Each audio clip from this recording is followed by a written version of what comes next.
그러면 제2부 학술대회 시작하도록 하겠습니다. 재팬 사회를 맡아주시는 박종옥 변호사님께 마이크를 넘기도록 하겠습니다. 네, 안녕하십니까. 제1주제 사회를 맡게 될 박경호 변호사입니다. 1주제는 현행 부패방지법의 현안 문제에 대한 조차이라는 주제를 가지고 첫 번째는 우리 김재광 교수님께서 발표를 해주시고 또 제2주제는까지 제가 사회를 보는데 그것은 대학 자체와 인사행정상의 부패방지 방안이라는 주제를 가지고 김남훈 교수님께서 발표를 해주시겠습니다.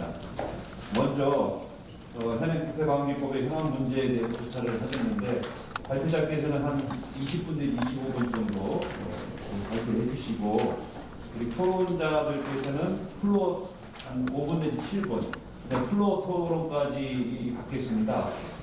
그렇게 해서 1주제에 대해서 먼저 진행을 하고 그 다음에 또 역시 대학 자체와 인사행정도 여러 가지 아마 말씀하실 것이 많이 있을 것 같아요. 그런 방향으로 진행을 하겠습니다. 우리 먼저 1주제를 발표하실 김재광 선문대 교수님을 소개해드리겠습니다.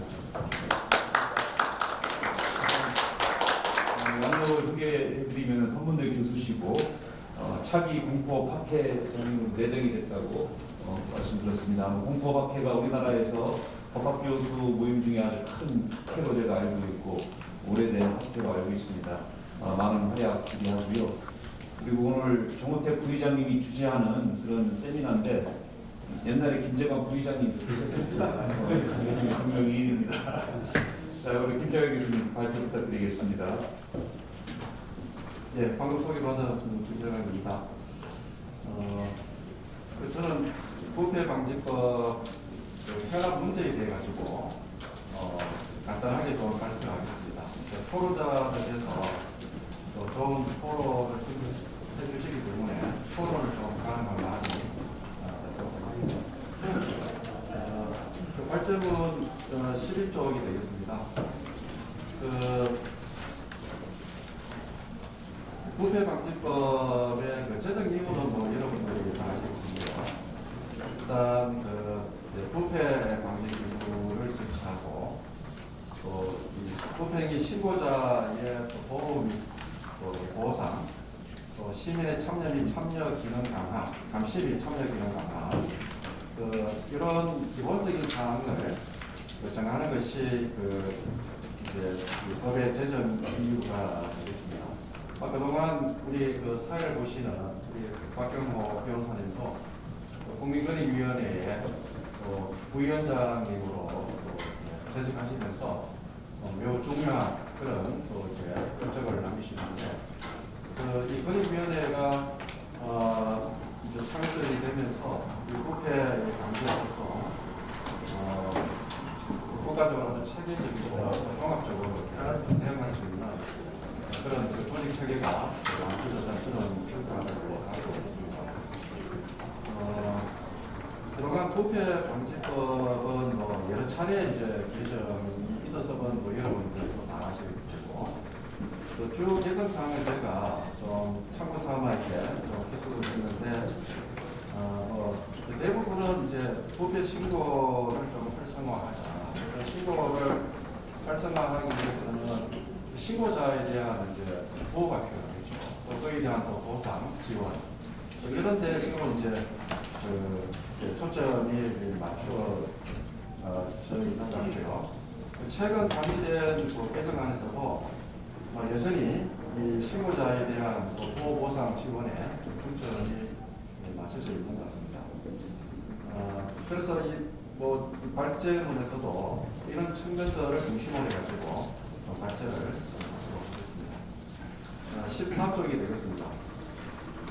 신고자의 보호보상 지원 관련한 법적 쟁점으로는 첫 번째, 형벌의 필수 감면을 통한 부패행위 신고 제도를 좀 활성화하는 문제가 있고요. 두 번째는 신고자에 대한 보호 강화와 관련해가지고 신고자 보호 절차 강화, 또 신고자에 대한 절차적 선보호 후 검토를 위한 일시 정지 결정 요건 완화, 세 번째는 손해배상 청구 대리 행사 실효성 제고 등이 관련된 법적 쟁점으로 볼 수 있겠습니다. 먼저 형벌의 필수적 감면을 통한 부평이 시고제도의 활성화와 관련해 가지고 지금 부패방지법 66조 책임의 감면 규정인데요.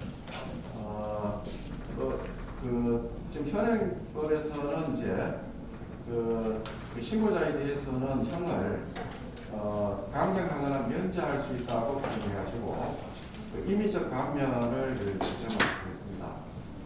그런데 신고자가 현행법에 따른 신고 등을 하게 되는 경우 형사 책임을 또 이렇게 부담해야 되는 그런 문제가 있기 때문에 부평이라 알고 있어도 신고를 적극적으로 하지 못할 우려가 현실적으로 있는 것이 있습니다. 따라서 이 부평이 등의 신고 등 관련하여 신고자의 범죄 행위가 발견되더라도 그 신고자가 조사, 감사, 수사, 소송에 성실하게 협조하는 등의 요건을 충족할 때는 형을 필수적으로 좀 감면을 해야 이 부평이 신고 제도가 활성화되지 않겠는가 하는 그런 지적이 있습니다. 그래서 이와 같은 법적 문제를 개선하기 위해 가지고 11월 18일 이용호 의원이 대표 발의한 개정안이 이제 발의되고 있고요. 15쪽에 이제 위에 보시게 되면은 현행법과 개정안 신구 대조표가 있는데 1호와 2호가 신설이 되는 그런 방식이 되겠습니다. 그 개정안에 대한 입법 평가를 보게 되면은 지금 이제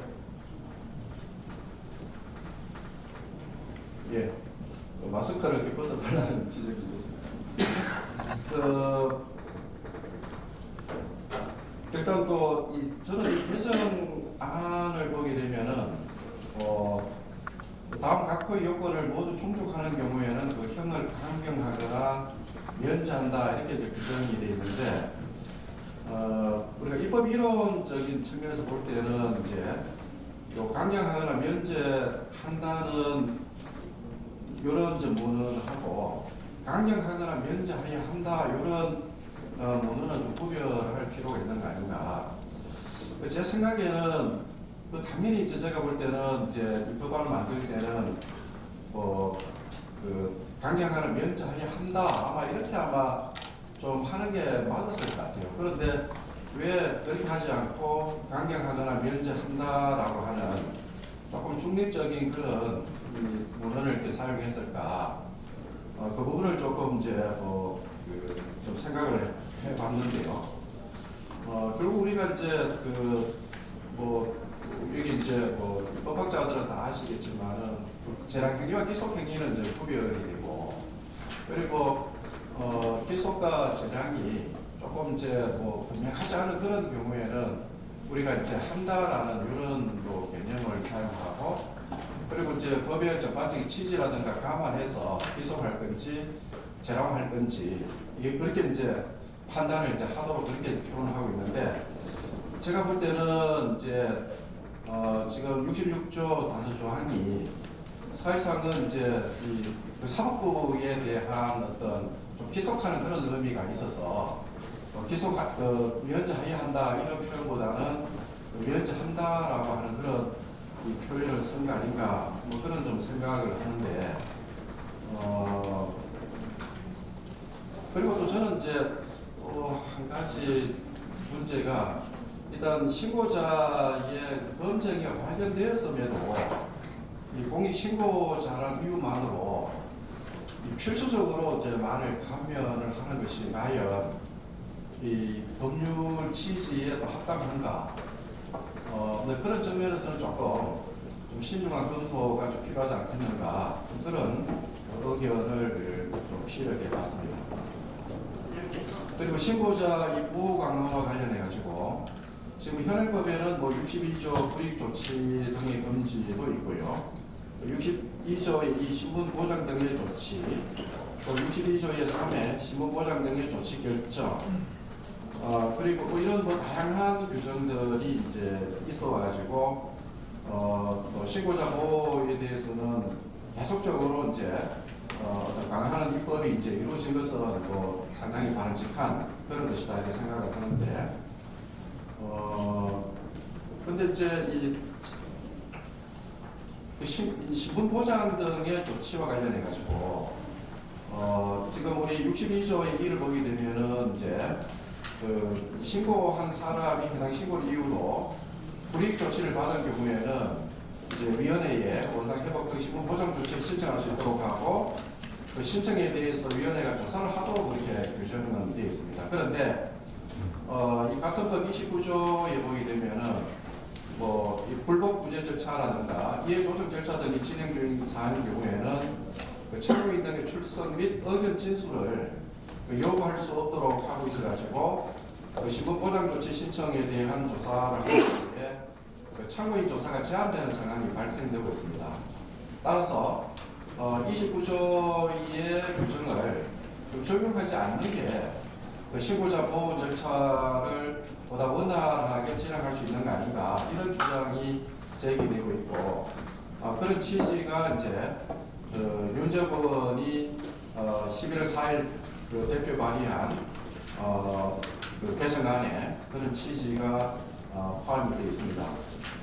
그 18조 그 위가 되겠는데요. 이 개정안에 대한 평가와 관련해 가지고 이것은 특별하게 어떤 법적인 문제가 있는 건 아니고 바람직한 그런 입법안이다라고 생각합니다.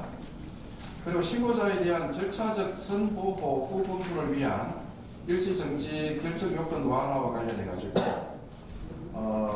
지금 62조의 5에서 그 규정을 하고 있는데, 일단 그 신고자와 관련된 사항이 하나 있고요. 그리고 이제 협조자와 관련된 사항이 있고, 그리고 이제 또 이렇게 아무튼 요 신고자에 대한 절차적으로 먼저 보호하고 추후에 이제 검토를 할 수 있도록 요건을 좀 완화할 필요가 있다라고 하는 그런 지적이 있고, 그렇게 해야 또 이렇게 신고자라든가 협조자의 어떤 협조라든가 이런 것들이 무난하게 이루어지지 않는가 이렇게 생각이 됩니다. 그래서 21쪽의 입법평가를 이렇게 보게 되면은 지금 현행 62조의 5 불이익조치 절차 일시정지 개정안의 경우에는 이제 그 현행 규정 같은 경우는 그 요건이 지나치게 엄격해서 그 신고자 보호의 실효성이 떨어지기 때문에 좀 실효성을 제거하는 측면에서 개정안이 좀 타당하지 않는가 이런 생각이 들고요. 그리고 신고자의 비밀 보장에 대해서 64조의 경우에도 이것도 이제 신고자의 신분을 실질적으로 보호하는 그런 측면이기 때문에 바람직한 그런 입법안이라고 생각이 됩니다. 그리고 이제 이 협조자와 관련한 사항의 경우에도 일단 그 협조자에 대한 이제 개념 정의를 좀 확대를 하고 있고요. 지금 요 부패 방지와 관련해 가지고는 신고자도 중요하지만은 협조자도 상당히 역할적으로 보게 되면 중요하기 때문에 좀 확대를 하고 하는 것은 타당한 법이 아닌가 이런 생각이 듭니다. 다만 가태료 부가 대상의 확대와 관련해 가지고 제가 오늘 발제문에서 이 가태료 관련돼 가지고 조금 언급할 것들이 있는데 전반적으로 그런 것 같아요. 입법자나 우리 학자들도 그렇고 벌칙이라든가 가태료에 대해서는 무조건 세게 강하게 이런 어떤 이렇게 좀 인식이 있는 것 같고, 저는 그거는 우리가 이 법령 준수가 목적이고 어떤 처벌이 목적이 되는 것은 좀 바람직하지 않다고 보거든요. 제가 지금 가태료 관련한 이런 전반적인 연구를 좀 수행하고 있는데, 지금 최대 가태료 금액이 2억이거든요. 2만 원짜리도 있고 2억도 있습니다. 그러니까 이게 사실상 우리 가태료 부과하는 거는 경미한 질서 위반 행위에 대해서 하는 건데 2억이라고 하는 건 엄청난 거거든요. 그래서 저는 좀 이제 입법을 할 때에 가태료 규정을 두는 경우에도 조금 고민이 필요하지 않는가, 그런 측면에서 뭐 이게 불필요하다 이런 얘기 아니고 한번 고민을 한번 해보자라는 그런 취지로 좀 설명을 기술을 했습니다. 그리고 손해배상 청구권 대위 행사 실효성 제고 관련해 가지고 지금 이제 뭐 신고를 하게 되고 그로 인한 이제 손실액 등에 대해 가지고 이제 국민권익위원회가 조금 지급을 하고 그래 되면은 이제 손해배상 청구권을 이제 대위하도록 되어 있는데 결국은 이제 이 손해 발생시킨 자의 변제 능력을 구체적으로 파악할 수 없는 게 지금 현실이에요. 그래서 좀 효율적인 권리 행사를 위해 가지고 소위 말하면 이제 그 자료 요청 등의 규정 등을 좀 신설해 가지고 좀 이렇게 좀 원활하게 좀 할 수 있는 그런 개정안이 지금 발의가 되어 있는데 뭐 아무튼 뭐 이것은 현실적인 필요성은 상당히 있는 것 같은데 근데 이제 문제점은 이제 지금 각종 이게 뭐 다양한 정보들이 들어와 있고 또 이 개인정보로 봤을 때는 상당히 중요한 그런 측면이 있는 것 같아요. 그래서 제가 생각할 때는 우리 그 개정안에서 보게 되면은 피해 원인 제공자를 위원회가 제68조 제보에 대한 손해배상 청구 대위에 관한 업무 관련하여 같은 조 제4만 각호의 피해 또는 비용 지출 원인을 제공한 자라고 정의하고 있는데 그 문제는 예를 들어서 피해 또는 비용 지출의 원인이 상당히 다양할 수 있으므로 그 피해 원인 제공자를 아주 구체적으로 특정할 수가 있는가? 그렇다면 크게 문제는 없는데 만일 이제 예를 들어서 그러지 않은 경우에는 어떤 개인정보와 관련해 가지고는 조금 문제가 될 수도 있는 거 아닌가 그런 측면에서 뭐 취재를 해봤고요. 그리고 이제 우리 이 부패방지법의 제정에 또 한 축이 이제 그 시민의 감시 및 참여 기능 강화가 되어 있는데 지금까지 개정안을 보게 되면은 요 기능에 대해서는 뭐 크게 뭐 개정안이 이렇게 많이 있어 왔지는 않고요. 도리어 저는 우리가 이제 뭐 어떤 처벌 위주의 어떤 이런 것보다는 우리 어떤 청렴 생태계 조성이라든가 어떤 그런 뭐 청렴 문화 조성 이런 측면에서 우리가 접근을 할 필요가 있다고 하면은 도리어 이제 시민의 감시 및 참여 기능 강화가 좀 상당히 좀 의미가 있는 거 아닌가 이런 생각이 들고 다행히 이제 이 국민감사 청구 제도에 관한 그 개정안이 이제 발의가 됐는데요. 74조가 되겠습니다. 그래서 뭐 지금 이제 예를 들어서 감사원에다가 국민감사 청구를 하게 되면은 뭐 감사원이 뭐 일이 많아서 그런지 모르겠지만은 요즘 일이 많죠. 상당히 좀 바쁘게 일하고 있는 것 같은데. 근데 이게 감사 여부, 실시 여부를 이렇게 뭐 결정하지 않고 있는 경우들이 굉장히 많아가지고 상당히 문제가 되고 있습니다. 그래서 이걸 이제 국회가 좀 통계를 해야 되겠다 하는 그런 이제 취지의 개정안인데 이 부분은 뭐 저도 특별하게 문제는 없다고 봅니다. 그리고 공공기관의 청렴도 강화 관련한 이 법적 쟁점은 아마 여러분들도 잘 아시고 있다시피 지난번에 LH 사태와 관련해 가지고 문제가 많이 됐고 그리고 지금 이제 각종 대책들이 마련되고 또 이렇게 입법화되고 있는 건데요.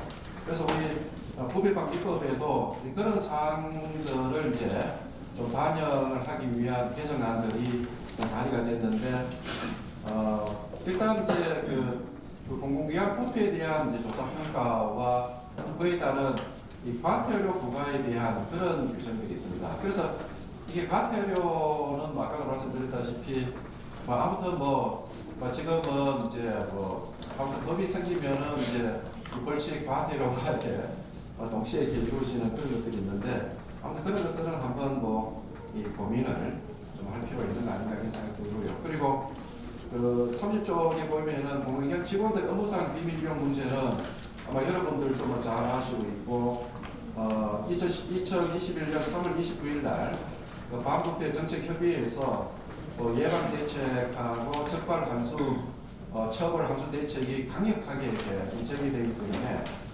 그런 측면에서 이제 상당히 어떤 좀 효과가 있지 않겠나 생각이 되고요. 그런 취지와 관련해 가지고 이 부패방지법에서도 그 업무상 비밀 이용을 하는 경우에 일단 몰수 추징에 관한 이런 규정들이 있고, 물론 이제 그게 아닌 경우에는 다시 또 이제 적용을 하지 않는다는 그런 취지의 입법이 이루어졌는데, 이것도 크게 이제 문제는 없다고 생각됩니다. 그리고 이제 업무와 무관한 이 공무상 취득한 미공개 정보 이용 해서 재물 등 취득하는 경우에 그 처벌 문제에 관해서도 이정배 의원께서 대표 발의를 했는데요. 현행법에서는 이제 뭐 업무 처리 중 알게 된 비밀을, 그리고 이제 개정안에서는 이제 뭐 공무상 취득한 미공개 정보를 이용을 하는 걸로 상당히 좀 이렇게 확대를 해서 좀 바람직한 그런 걸로 이렇게 볼 수가 있고요. 그래서 이것도 뭐 특별하게는 이제 문제가 없고, 아무튼 이런 이제 개정안들을 통해 가지고 특히 이제 이 공공기관에 대한 어떤 부패 방지 이런 부분들이 좀 효율적으로 이루어질 필요가 있다. 왜냐하면 그동안은 우리가 주로 이제 공직 부패에 좀 집중을 했는데, 이제 공공기관이라든가 민간 부분까지 이제 좀 확대를 해서 좀 효율적으로 또 체계적으로 이제 대응할 필요가 있다고 생각됩니다. 우리 시봉기 회장님께서도 굉장히 의문을 이렇게 전에 발표문에서 이렇게 말씀하셨는데, 제가 우리 좋아서 이렇게 좀 인용을 해봤는데요. 작은 부패에 대한 거부감 없이 34석입니다. 거대 부패를 막을 수는 없는 것이며, 이 공직 부패만이 문제가 아니라 민간 부패도 심각하다. 따라서 향후 공직 중심 부패에서 공익 중심 부패로 변경되어야 한다. 이런 이제 지적을 하셨는데, 저도 동의하고 앞으로 이런 방향으로 가야 되지 않겠는가 이런 생각이 듭니다. 부패 방지는 이제 정의로운 사회의 이제 출발점이고, 또 그런 시작이 입법에 있는 것 같고요. 오늘 이렇게 제기된 요 개정안들을 이제 소개를 했는데, 어떤 현안 문제로 상당히 또 시성도 있고, 제가 볼 때는 되게 좀 의미 있는 게 아닌가 이런 생각이 듭니다. 그래서 이런 개정안에 조속한 입법을 촉구하면서 제 발제를 마치도록 하겠습니다. 감사합니다.